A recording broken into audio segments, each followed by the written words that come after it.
Hello everyone, कैसे हैं आप सभी। उम्मीद करता हूं सभी स्वस्थ होंगे, ठीक होंगे, आपकी पढ़ाई भी सुचारू रूप से चल रही होगी। प्यारे बच्चों, आरो भाग 2 पुस्तक के 2 चैप्टर हम लोगों ने फिनिश कर लिए हैं। उम्मीद करता हूं आप लोगों ने बहुत अच्छे से उन्हें पढ़ लिया होगा। पीडीएफ आप लोगों को मिल गई होगी। यदि कोई दिक्कत है किसी को भी, आप लोग कमेंट बॉक्स में अपनी समस्या लिख सकते हैं और नेक्स्ट सेशन में मैं उसमें आप लोगों की समस्या को दूर कर दूंगा। तो प्यारे बच्चों, आज हम लोग चैप्टर 3 जिसका नाम है कविता के बहाने और बात सीधी थी पर पढ़ने से पहले मैं आप लोगों से पूछना चाहूंगा कि इन दोनों कविताओं के लेखक कौन है। बताइए जल्दी से, कौन है लेखक, जल्दी से। तो प्यारे बच्चों, जिनकी तस्वीर दिख रही है उनका नाम आप लोग बताना मुझे कमेंट बॉक्स में। तो आज हम दोनों इस सेशन में दोनों कविताएं, कविता के बहाने और बात सीधी थी पर, एक बार मैं बता दूं आप लोगों को, ये कविता के बहाने जो कविता लिखी है कुंवर नारायण जी ने, चलो मैंने आंसर दे दिया है, दोनों कविताओं के लेखक कुंवर नारायण जी हैं, ध्यान रखना है आप लोगों को। तो इस कविता के बहाने में कवि ने कहा कि यह एक यात्रा है। अब एक बात तो हमें तय हो गई कि यात्रा है मतलब कोई ना तो कोई स्थान आएगा। अब स्थान यहां नहीं आ रहा है, यहां क्या आएगा, पहले पहले तो चिड़िया आएगी, उसके बाद फूल आएगा, उसके बाद बच्चा आएगा। यानी कवि है, पहले चिड़िया को उड़ते हुए देखा तो उसे कविता लिखने का मन कर गया। दूसरी बार उन्होंने फूलों को देखा तो फूलों को देखकर कविता लिखने का मन कर गया। तीसरी बार बच्चों के खेल को देखा तो फिर कविता लिखने का मन कर गया। तो कवि ने कहा कि मैं चिड़िया से, फिर फूल से, फिर भविष्य की ओर कदम बढ़ाता हुआ बच्चों को देखा तो मुझे कविता लिखने का मन कर गया। इस प्रकार कवि ने कहा कि ये क्या है, एक यात्रा है जो मैं चिड़िया से स्टार्ट करता हूं, फिर फूल तक जाता हूं, फिर अंतम भविष्य की ओर कदम बढ़ाता हूं, बच्चों के तक मैं ठहर जाता हूं। ठीक है। दूसरी कविता है बात सीधी थी पर, यानी कवि ने कहा है कि मेरा जो कथन था, मैं जो कहना चाहता था पाठकों से, वह बात तो बिल्कुल सरल थी। वह जो कथन जो मैं कहना चाहता था पाठकों से वह बिल्कुल सरल था, लेकिन मैं बनावटीपन भाषा के चक्कर में फंस करके मैं अपनी बात को पेचीदा बना दिया, कठिन बना दिया। अब उस बात को पाने के लिए मैंने शब्दों को इधर उधर तोड़ा मरोड़ा, वाक्यों को उल्टा सुल्टा किया। क्या तो मैंने सोचा कि वो बात बन जाए जो मैं कहना चाहता हूं, या मैं उस समस्या से बाहर निकल आऊं।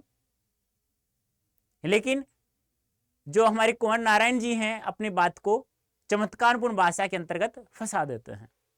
तो आज हम दोनों कविता का सार पढ़ेंगे। प्यार बच्चों ध्यान सुनना, ठीक है। चलो, भूमिका है कविता के बहाने। कवि ने कहा है क्या है कि यात्रा पूछा जा सकता है, वेरी वेरी इंपॉर्टेंट, ध्यान रखना। पूछेगा कुंवर नारायण जी द्वारा रचित कविता के बहाने क्या है, यात्रा है, पुस्तक है, कहानी है, क्या है भाई, एक यात्रा है, ध्यान रखना।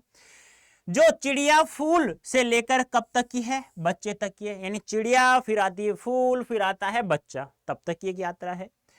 एक और प्रकृति है, दूसरी ओर भविष्य की ओर कदम बढ़ाता हुआ बच्चा। यानी कि एक और तो कवि ने प्रकृति का उल्लेख करता है, दूसरी ओर भविष्य की ओर, फ्यूचर की ओर कदम बढ़ाता हुआ बच्चा है। ठीक है, तो कविता का आरंभ करते हैं हम लोग। कविता एक उड़ान है चिड़िया के बहाने। कविता की उड़ान भला चिड़िया क्या जाने, बाहर भीतर इसगर उसगर, कविता के पंख लगा उड़ने के माने चिड़िया क्या जाने। ध्यान सुनना, यहां कवि कह रहा है कविता एक उड़ान है चिड़िया के बहाने, यानी कि कवि कह रहा है कि मैं जब एक चिड़िया को देखा उड़ते हुए तो मेरे मन में कविता लिखने का एक मन या बहाना मुझे मिल गया। फिर कवि कह रहा है कविता की उड़ान भला चिड़िया क्या जाने। अब कवि कह रहा है लेकिन इस चिड़िया को क्या पता कि कविता की उड़ान कहां तक है, कितनी है। चिड़िया की उड़ान तो सीमित है, चिड़िया को तो पता है कि मुझे यहां से उड़ना है और वहां मुझे दाना मिलेगा, एक फिक्स स्थान तक उड़ेगी। लेकिन चिड़िया को कविता की उड़ान का मालूम नहीं है कहां तक उड़े, क्योंकि कविता की उड़ान असीमित है। जब जब इस पृथ्वी पर मानव रहेगा तब तक कवि की जो कविता है वो उड़ती ही रहेगी। बाहर भीतर इसगर उसर, यानी कि जो चिड़िया है वह बाहर भीतर इसगर उसगर उड़ती रहती है। कविता के पंख लगा उड़ने के माने चिड़िया क्या जाने। अब कवि है वह कल्पना के पंख लगाकर, और कैसे पंख लगाकर, कविता के पंख, कविता रूपी पंख लगाकर वह पूरे आसमान की सैर करना चाहता है। किसके पंख लगाया? कविता के पंख लगाया अपने आप में, अपने मन में शब्दों के द्वारा कविता लिखा और वह पूरे आसमान में एक चिड़िया की तरह वह उड़ने की कोशिश कर रहा है। चिड़िया क्या जाने, लेकिन भला चिड़िया क्या जाने कि कविता की उड़ान कहां तक है, क्योंकि कविता की उड़ान कैसी है बेटा? असीमित है। एक बार वापस देखिए, कवि को एक चिड़िया को उड़ते हुए देख करके उसे कविता लिखने का मन कर गया। फिर कवि कह रहा है कि भला चिड़िया क्या जाने कविता की उड़ान कहां तक है, क्योंकि कविता की उड़ान असीमित है कवि के अनुसार।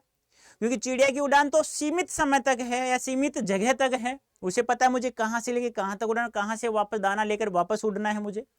एक चिड़िया जो है वह इस घर उस घर बाहर भीतर उड़ती रहती है, लेकिन कवि है वह कल्पना की अर्थात कविता के पंख लगा करके, कविता रूपी पंख लगा कर पूरे आसमान में चिड़िया की तरह उड़ना चाहता है। चिड़िया क्या जाने मतलब चिड़िया क्या जाने कविता की उड़ान कहां तक है। व्याख्या देख लीजिए, व्याख्या इसलिए लिखी है आप लोग गलती नहीं कर दो। कवि कहता है कि मुझे एक चिड़िया को देखकर एक कविता लिखने का बहाना मिल गया है। फिर कवि कहते हैं कि कविता कल्पना की उड़ान है। इसे सही सिद्ध करने के लिए उन्होंने एक चिड़िया का उदाहरण देते हैं और इसके साथ ही चिड़िया की उड़ान के बारे में यह भी कहते हैं कि चिड़िया की उड़ान सीमित होती है, किंतु कविता की कल्पना का दायरा असीमित होता है। चिड़िया बाहर भीतर या इस घर से उस घर तक की ही उड़ती है, परंतु कविता की उड़ान विस्तृत अर्थात असीमित होती है।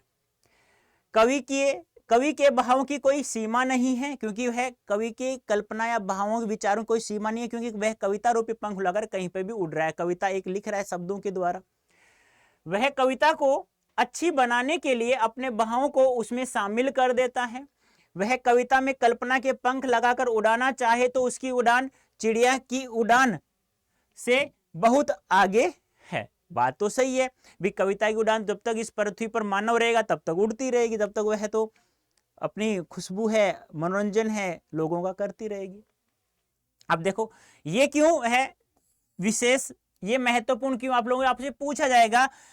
यह जो कविता है यह जो पद्यांश देगा आप लोग, कविता नहीं देगा। यह जो पद्यांश है, इस पद्यांश में किस छंद का प्रयोग किया गया है? तो छंद तो है नहीं, मुक्तक छंद का प्रयोग किया गया।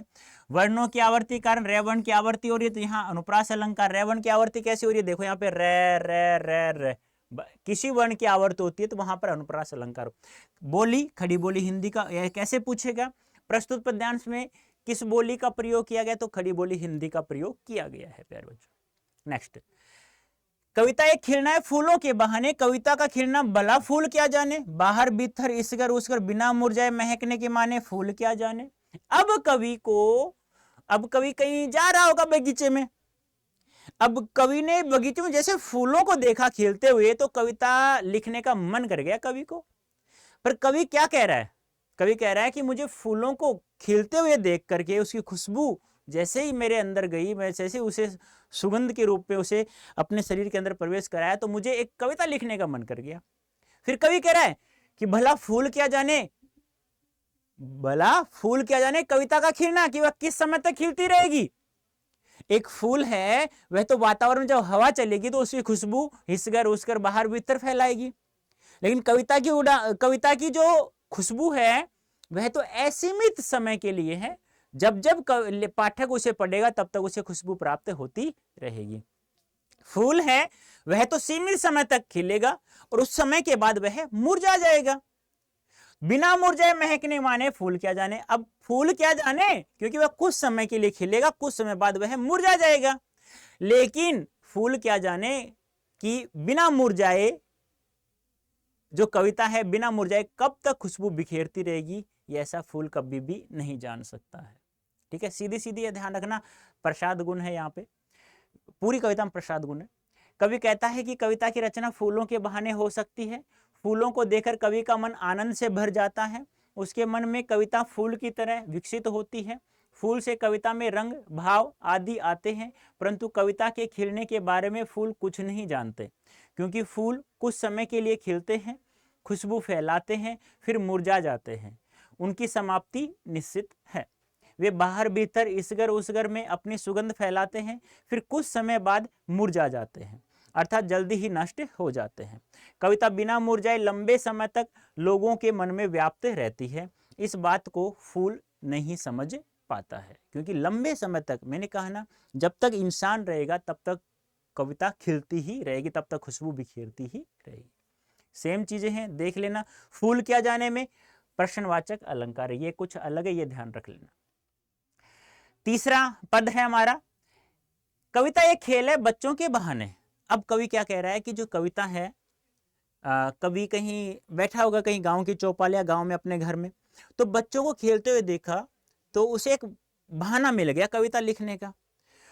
तो कविता एक खेल है बच्चों के बहाने, कवि को बच्चों को खेलते हुए कविता लिखने का एक बहाना मिल गया। बच्चे कहाँ कहाँ खेलते हैं, बाहर भीतर, इस घर उस घर, सब घर एक कर देने के माने बच्चा ही जाने। अब सुनो ध्यान से, किसी परिवार में लड़ाई झगड़ा हो, या दो परिवार में आपस में लड़ाई झगड़ा हो गया। अब बच्चे तो क्या है, निश्चल मन के होते हैं, वो तो कभी जिस घर में लड़ाई हो उस घर में भी चले जाते हैं, कभी उस घर कभी इस घर, दौड़ते रहते हैं। लेकिन फिर वो बच्चे क्या करते हैं, जो लोगों के मध्य जो मन मुटाव था, जैसे कि मान लो ये दो परिवार हैं, एक परिवार ये है, एक परिवार, इन दोनों का झगड़ा हो रहा है। बच्चा यहाँ से है ना, यहाँ से खेलता खेलता है ना, यहाँ चला गया। अब यहाँ जो व्यक्ति है उसके सामने यह हंस देता है तो वह पिघल जाता है। तो इन लोगों के मध्य क्या, इस घर का इधर आ जाता है, तो इसमें यह नाराज था, यह यहाँ नाराज था, अब दोनों में दोस्ती हो गई।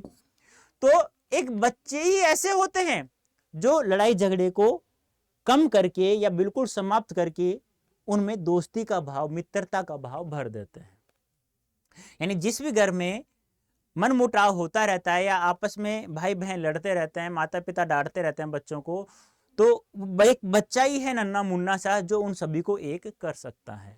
लेकिन भला बच्चा क्या जाने कि कविता भी ऐसी कर सकते, क्योंकि कविता को इंसान जब भी, पाठक कभी भी कहीं पर भी पढ़ेगा तो उसमें मित्रता का भाव, एकता का गुण होगा, तो वो फिर कहीं पर बैठे हुए लोग हैं वो सभी एकता के बंधन बन जाएंगे, मित्रता का भाव उसमें उत्पन्न हो जाएगा। तो कवि कह रहा है बच्चा क्या जाने, कविता भी सब घर को एक कर सकती है, सभी परिवारों को एक कर सकती है, सभी लोगों को एक कर सकती है। ठीक है।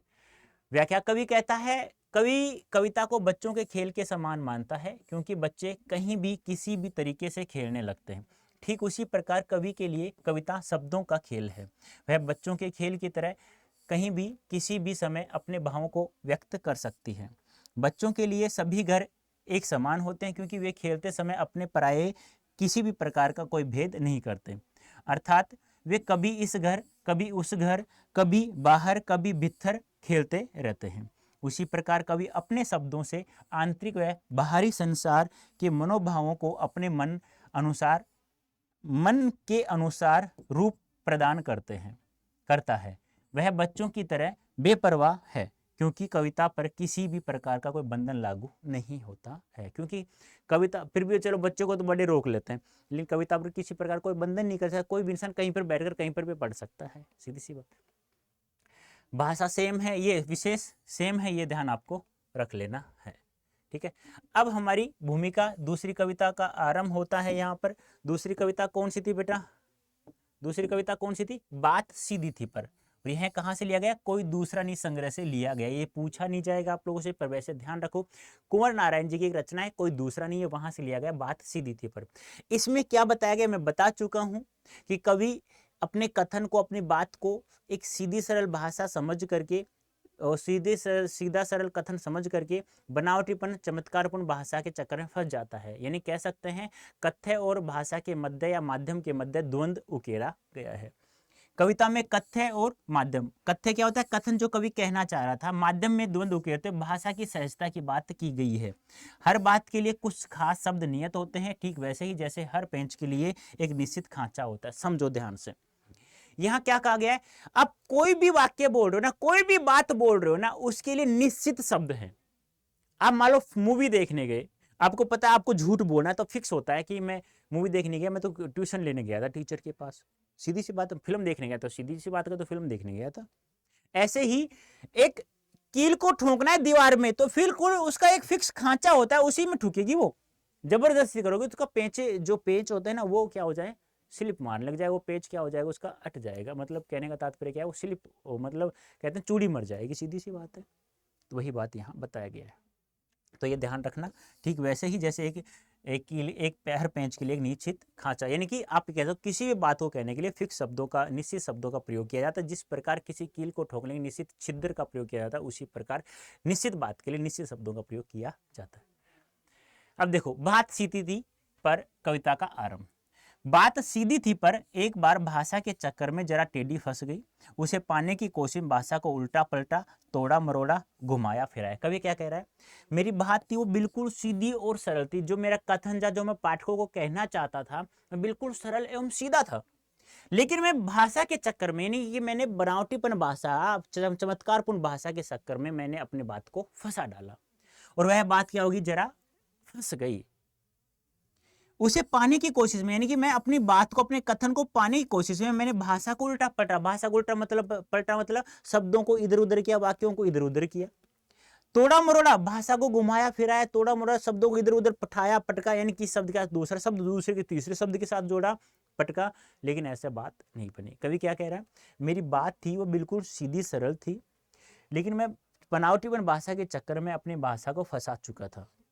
अब उस भाषा को, उस कथन को मैं वापस प्राप्त करने के लिए मैं शब्दों को उल्टा पलटा, तोड़ा मरोड़ा, घुमाया फिराया, इधर उधर किया कि बात या तो बने।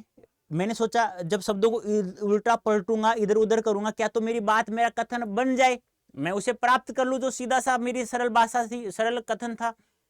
या फिर भाषा से बाहर आ जाऊं, या मैं उस भाषा में जिसमें फंस चुका था मेरा कथन, क्या मैं उससे बाहर आ जाऊं। लेकिन इससे भाषा के साथ साथ बात और भी पेचीदा होती, पेचीदा यानी कठिन। लेकिन मैंने जब शब्दों को इधर उधर किया तो भाषा के साथ साथ मेरी जो बात थी वह और भी ज्यादा कठिन होती हुई चली गई, और भी ज्यादा उस भाषा के चक्कर में फंस गई। अब मैं ही भूल गया कि मैं क्या कहना चाहता था पाठकों को। कवि कह रहा है कि मेरी बात बिल्कुल सीधी व सरल थी, लेकिन मैं बनावटी भाषा के चक्कर में फंस गया। अब मैंने सोचा कि मैं, क्या तो मेरी बात बन जाए, या मैं भाषा के चक्कर से बाहर आ जाऊं। तो इसलिए मैंने शब्दों को उल्टा पलटा, तोड़ा मरोड़ा, इधर उधर किया। लेकिन भाषा के साथ साथ मेरा जो कथन था, मेरी बात थी, और भी ज्यादा पेचीदा, और भी ज्यादा कठिन हो गई, और भी ज्यादा उलझ गई। देखो व्याख्या बेटा, ध्यान से सुना। देखो बेटा, मनोरंजन की बजाय आप लोग अच्छे से पढ़ो ना, एक बार कहानी के रूप में इस कविता को पढ़ो दोनों को, तो सीधी सी मैं अंत में 5 मिनट में इसको पूरी की पूरी को वैसे बता दूंगा। आप ध्यान सुनते रहना। पहले कवि कहता है कि वह अपने मन के भावों को सरल सहज रूप से अभिव्यक्त करना चाहता था, परंतु वह प्रभावी भाषा के रूप में प्रस्तुत करना चाहा तो भाषा के चक्कर में भावों की सरलता समाप्त हो गई, अर्थात बात टेढ़ी या जटिल हो गई।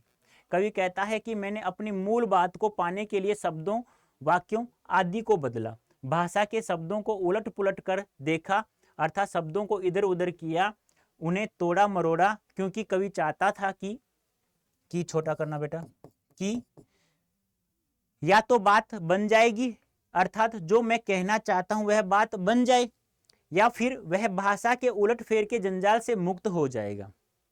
परंतु कवि कहता है कि इससे मुझे सफलता प्राप्त नहीं हुई, उसकी भाषा के साथ साथ कथ्य भी जटिल होता गया, अर्थात मैं जो कहना चाहता था वह और भी जटिल होता चला गया। आई बात समझ में? नेक्स्ट, भाषा कैसी है? खड़ी बोली हिंदी का प्रयोग किया गया। छंदमुक्त कविता, दोनों कविताएं, दोनों की दोनों छंदमुक्त कविताएं, ध्यान रखना। और दोनों कविताओं में हिंदी, खड़ी बोली हिंदी का प्रयोग किया गया है। साथ साथ में पुनरुक्ति, प्रकाश अलंकार है। क्यों? जहां दो शब्द एक जैसे हो, दोनों शब्दों का अर्थ बिल्कुल अलग होता है प्यारे बच्चों, थोड़ी दोनों शब्दों का अर्थ बिल्कुल समान होता है, तो वहां पुनरुक्ति, प्रकाश अलंकार। देखो नाम से देखो, पुनर धन उक्ति, उक्ति यानी कथन, पुनर यानी दोबारा, यानी कि दो शब्द एक जैसे हो, दोनों शब्दों का अर्थ समान होता है, तो वहां पुनरुक्ति, प्रकाश अलंकार होता है। टेढ़ी फंसना, पेचीदा होना, मुहावरों का प्रयोग किया गया। पूछा जा सकता है कि निम्नलिखित पद्यांश में कौन कौन से मुहावरे हैं? पेचीदा होना यानी कठिन होना, टेढ़ी फंसना यानी कि उलझ जाना। सारी मुश्किल को धैर्य से समझे बिना मैं पेंच को खोलने की बजाय उसे बेतरह कसता चला जा रहा था, क्योंकि इस कर्तव्य पर मुझे साफ सुनाई दे रही थी तमाशबीनों की शाबाशी और वाहवाह। तमाशबीन कौन है? दर्शक। ठीक है। अब कवि कह रहा है कि मैंने जो सारी मुश्किल थी उसे मैंने धैर्य से बिना समझे हुए, मैं पेंच को खोलने की बजाय उसे कसता ही जा रहा था। जैसे जैसे कील ठोक दी, पेंच लगा दिया, तो पेंच को कसने की बजाय, खोलने की बजाय मैं उसे क्या कर कसता है। मतलब कहने का तात्पर्य क्या है कि बात को मैं बिना समझे भाषा के चक्कर में बिना धैर्य से उसे मैं फंसाता ही जा रहा था। अब मैं उसे सुलझाने की बजाय उस भाषा में अपने बात को उलझाए ही जा रहा था। जिस प्रकार से मुझे किसी पेंच को खोलना चाहिए तो मैं उसे बिना बेपरवाह तरीके से उसे मैं कसता ही जा रहा था, अंत में उसकी चूड़ी मरेगी। सीधी सी बात है, वही होगा। तो कवि कह रहा है मैं सारी समस्याओं को बिना धैर्य के समझे बिना मैं उस पेंच को खोलने की बजाय उसे बेतरह कसता ही चला जा रहा था, बिना सोचे समझे उसे कसता ही चला जा रहा था। क्योंकि इस कर्तव्य पर जो मैं ये कर्तव्य दिखा रहा था उस पर मुझे साफ सुनाई दे रहा था दर्शकों की शाबाशी। बाबा वो कह रहे थे अरे वाह कवि तूने क्या कर दिया, लेकिन ये शाबाशी नहीं थी, व्यंग में हंसी उड़ाई जा रही थी दर्शकों के द्वारा। अरे वाह कवि, बात इतनी सरल थी और तूने इस बात को चमत्कारपूर्ण भाषा के चक्कर में फंसा दिया है। तूने इस पेज की चूड़ी कस रहा था बार बार, तो जिसे उस पेज की चूड़ी क्या होगी, मर गई, वो पेज कसा नहीं जाएगा। तो वह जो व्यंग रूप में जो हंसी थी, जो शाबाशी मिल रही थी दर्शकों के द्वारा, वह समझ चुका था कि मेरी बेइज्जती यहां हो रही है। आखिरकार वही हुआ जिसका मुझे डर था। अब कवि कह रहा है कि मुझे जिसका डर था ना, अंत में वही हुआ, जोर जबरदस्ती से बात की चूड़ी मर गई। जैसे ही मैंने बात को भाषा के चक्कर में जोर जबरदस्ती की, उल्टा पलटा तोड़ा मरोड़ा शब्दों को, तो मुझे पता था मेरी बात थी ना वह बहुत ज्यादा अच्छे से फंस चुकी थी, यानी कि बात की चूड़ी मर गई थी और वह भाषा में बेकार घूमने लगी। और वह जो मेरी बात थी सीधी सरल थी, वह बेकार में भाषा के चक्कर में फंस चुकी थी। अब वह बेकार ही घूमने लगी, मुझे नहीं पता मैं क्या कहना चाह रहा था। व्याख्या, कवि कहता है कि जब उसका कथ्य मुश्किल हो गया तो उसने इस समस्या को धीरज या ध्यान से समझे बिना कथ्य को यानी कथन को उलझा दिया। अर्थात कथ्य का अभिप्राय समझे बिना वह बनावटी भाषा का प्रयोग करने लगा और आडंबर युक्त भाषा का प्रयोग करने से वह भारी रूप से तो वह कथ्य सुंदर लग रहा था और लोग भी कवि प्रयासों अर्थात कर्तव्य या कलाबाजी को देखकर उसकी तारीफें कर रहे थे, जिसे वह सुन रहा था। समझ भी रहा था कि वह उसकी झूठी तारीफ है, अर्थात यह वाह वाह उसकी तारीफ नहीं, उसका मजाक उड़ाया जा रहा है। कवि को जिस बात का डर था अंत में वही हुआ कि कथ्य सुलझाने के प्रयासों से वह प्रभावित हो गई और वह शब्दों का एक समूह बनकर रह गई, अर्थात कथ्य भाषा में उलझ कर रह गया। सेम है, यहां तक सेम है, ये अलग है थोड़ा। उर्दू व तत्सम शब्दावली का प्रयोग हुआ है, फिर बात को पेंच की तरह बताने से उपमा अलंकार का प्रयोग किया गया। ये भी ध्यान रखना, पूछा जा सकता है कि निम्नलिखित पद्यांश में इस वाक्य में या इस पंक्ति में कौन सा अलंकार है। प्यारे बच्चों, पद्यांश देकर 5 सवाल पूछेगा आपसे ऑब्जेक्टिव रूप में, आपको प्रत्येक प्रश्न का आंसर देना है, तो आपको एंड तक बने रहना है। हार कर मैंने उसे कील की तरह उसी जगह ठोक दिया। अब मैं हार गया। जिस प्रकार से एक पेंच को ठोकना पड़ता है दीवार में, तो पेंच तो कस नहीं रहा था, मैंने जबरदस्ती थोड़ी की मारी और उसे कस दिया, मतलब ठोक दिया। अब वो चूड़ी तो मेरी सीधी सी बात है। तो कवि क्या कह रहा है कि हार गया मैं भाषा के चक्कर, मेरी बात को मैं उलझा करके और उसी जगह मैंने ठोक दिया। और मैंने उसी भाषा के चक्कर मेरे कथन को मैंने वहीं के वहीं छोड़ दिया। चल छोड़ो यार, नहीं उलझ रही है मेरी बात, तो छोड़ दिया मैंने। कहने का तात्पर्य क्या है, कवि अंत में हार गया और उस बात को उस फंसी हुई भाषा के ही चक्कर में छोड़ दिया, फंसी हुई भाषा में अपनी बात को छोड़ दिया। ऊपर से ठीक ठाक पर अंदर से न तो उसमें कसाव था न ताकत थी, यानी कि वह मेरी बात थी ना, उस भाषा मुझे ऊपर से तो ठीक ठाक लग रही थी, लेकिन अंदर से मैं ही उसका मतलब भूल चुका था। मैं ही भूल चुका था कि मैं कहना क्या चाह रहा हूं, तो पाठक क्या खाक समझेंगे, तो उसे वैसे ही वैसे छोड़ दिया। नहीं कोई, ना तो उसमें मनोरंजन वाली बात थी, ना कुछ वैसे शब्दों को सीधे सीधे दिख रहे थे, लेकिन ऊपर ऊपर ठीक ठाक लग रही थी। बात ने जो एक शरारती बच्चे की तरह मुझसे खेल रही थी, मुझे पसीना पहुंचते हुए देखकर, क्या तुमने भाषा को सहूलियत से बरतना कभी नहीं सीखा। यहाँ है मानवीकरण अलंकार, ये भी ध्यान रखना है प्यारे बच्चों, ठीक है। अब बात है ना, बात एक शरारती बच्चे की तरह, ये जो बात थी जो मैं कहना चाहता था, वह बच्चे एक शरारती बच्चे की तरह मुझसे खेल रही थी। अब वह बात है, वह मुझसे पसीना पोंछते हुए, जैसे पसीना आता है ना, ऐसे पोंछते हुए एक बच्चे के, एक शरारती बच्चे की तरह मुझसे पूछा, क्या तुमने कभी भाषा का सहूलियत ढंग से सीधी सरल भाषा का प्रयोग करना कभी नहीं सीखा? किसी बात को कहने के लिए सरल भाषा का प्रयोग करना किया जाता है ना, क्या तुमने कभी भी किसी बात को कहने के लिए सरल एवं सीधी भाषा का प्रयोग नहीं कर सकते थे? क्या तुमने सीखा है? नहीं। एक बार वापस देखिए, बात ने जो एक शरारती बच्चे की तरह मुझसे खेल रही, यानी जो मैं बात या कथन कहना चाहता था वह एक शरारती बच्चे की तरह मुझसे खेल रही थी। वह मेरे बस से दूर हो चुकी थी, वह मेरे साथ खेल रही थी, वह मेरे से सुलझ नहीं रही थी। मुझसे पसीना पोंछते कर वह मुझसे पूछा, क्या तुमने कभी भाषा का सही ढंग से सरल तरीके से प्रयोग करना नहीं सीखा है? व्याख्या, इस अंश में कवि कह रहे हैं कि अपने कथ्य की अभिव्यक्ति के लिए सही माध्यम नहीं मिलने पर मैंने उसे वहीं उलझा हुआ ही छोड़ दिया। फिर कवि कहते हैं कि वह कथ्य बाहर से तो सुंदर अर्थात ठीक ठाक लग रहा था, लेकिन वह अपनी अभिव्यक्ति में वह प्रभावहीन था, और जिस उद्देश्य के लिए उसका प्रयोग किया जाना था उस उद्देश्य में भी वह सफल नहीं हो पा रहा था। ऐसी स्थिति में उन दोनों के मध्य द्वंद्व चल रहा था कि कभी बात बनते दिख रही थी, कभी नहीं। इससे हम कह सकते हैं कि छोटा कवि को भाषा की सही समझ नहीं थी और वह परेशान हो गया था। उसकी परेशानी को देखकर नटखट बच्चे रूपी बात ने, नटखट रूपी बच्चे एंड शरारती रूपी बच्चे ने, बात रूपी बच्चे ने उससे पूछा कि क्या तुमने कभी भाषा का सुविधाजनक और स्वाभाविक ढंग से प्रयोग करना नहीं सीखा? अर्थात शरारती बच्चे रूपी बात कवि ने पूछा कि क्या तुमने कभी भाषा को सरलता, सहजता, सुविधा से प्रयोग करना नहीं सीखा है? कहने का तात्पर्य सीधी सीधी ये जो बात थी एक शरारती बच्चे के रूप में उससे पूछती है कि हे कवि, क्या तुमने कभी किसी बात को कहने के लिए सही, सरल, सीधे शब्दों का प्रयोग करना नहीं सीखा है? तो ये थी आपकी कविता, कौन सी? बात सीधी थी पर। देखो यहाँ मानवीकरण अलंकार है, ये सब सेम है सभी के सभी, ठीक है। ये देखो, बात को कील और पेंच की तरह उपमा देने से उपमा अलंकार है। वर्णों की आवृत्ति का अनुप्रास अलंकार और मुहावरों का प्रयोग किया गया है। अब देखो प्यारे बच्चों, यहाँ ध्यान से, यहाँ एक चीज लिखी है Y551 CUET 2024 के लिए। देखो प्यारे बच्चों, ये कविता समाप्त हो गई। समझ में आया नहीं है मुझे कमेंट करके बताना, यस या नो में। पहली बात तो ये।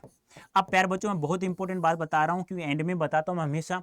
देखो प्यारे बच्चों, CUET 2024 में यदि आपको बेस्ट कॉलेज चाहिए, DU का नॉर्थ कैंपस आपको चाहिए, अब की बार जैसे बच्चे 2022 में जैसे बच्चे परेशान हुए, 2023 में बच्चों ने ध्यान नहीं दिया शुरू से, अब वो सोच रहे हैं कि हमें कैसे तैसे करके नॉर्थ कैंपस मिल जाए। बहुत बड़ी बात होती है नॉर्थ कैंपस मिलना, बहुत अच्छे कॉलेज होते हैं नॉर्थ कैंपस में, DU के, दिल्ली यूनिवर्सिटी। यदि आपको प्राप्त करना है तो अभी से CUET 2024 की तैयारी अभी से करने लग जाओ, क्योंकि लैंग्वेज हो गया, GT हो गया, ये आपके सिलेबस में बिल्कुल भी नहीं है। यदि हिंदी जो यहाँ मैं पढ़ा रहा हूँ क्लास 12 में, वो बिल्कुल CUET बिल्कुल अलग है बेटा, इंग्लिश बिल्कुल अलग है, GT साइंस है ही नहीं आपके 12th में। तो आप लोग तैयारी कैसे करेंगे? तो अभी से तैयारी करो CUET 2024 की बेटा। और 24 की तैयारी करना चाहते हो तो ये कोड याद रखना, Y551, चाहे कोई भी आपका सब्जेक्ट हो, उसके लिए आप लोग क्या करना होगा मैं समझा रहा हूँ। अभी से तैयारी करोगे आप लोग आराम से अपने उद्देश्य तक पहुंच सकते हो, अपने जो भी मनपसंद कॉलेज है वहां पर पहुंच जाओगे। तो यहाँ लिखना है आप लोगों को अड्डा 24/7। बेटा ध्यान से सुनना, बहुत बड़ी बात है ये, अड्डा 24/7। जैसे अड्डा 24/7 टाइप करेंगे गूगल पे तो यहाँ आप लोग यहां पहुंचेंगे पहली बार।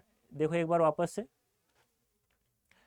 स्टार्ट से दिखा देता हूँ, वो एंड बीच में से ओपन हो गया था। अड्डा 24/7 ऐसे टाइप करोगे तो पहली साइट आ रही है, इसको सेलेक्ट करेंगे, इंडियाज लार्जेस्ट, ठीक है। फिर यहाँ ऑल कोर्सेज आ रहा है, यहाँ पे सेलेक्ट करना है। अब यहाँ पे आपको अंडरग्रेड एंट्रेंस एग्जाम में जाना है, फिर आपको CUET सेलेक्ट करना है। अब देखो बेटा, यहाँ पे कहीं पर भी नहीं जाना है, ये सब आप लोगों को यहाँ मिलेगा CUET महापैक में। ये महापैक क्या होता है? ये महापैक वह महापैक होता है बेटा जो आपका CUET 2024 एग्जाम जब तक होगा तब तक आपके पास ये महापैक रहेगा। इस महापैक का मतलब होता है कि हम लोग जब तक CUET 2024 एग्जाम नहीं होगा तब तक जितने भी कोर्सेज लॉन्च करेंगे, 2, 4, 5, 10, 20 जितने भी करेंगे वो सब आपको फ्री मिलेंगे। दूसरी सबसे बड़ी बात, फिजिकल बुक्स आपके घर पहुंचाई जाएगी, ई बुक आपको मिलेगी, प्रत्येक टेस्ट सीरीज जितने हम लॉन्च करेंगे वो सब आपको फ्री मिलेंगे एग्जाम तक।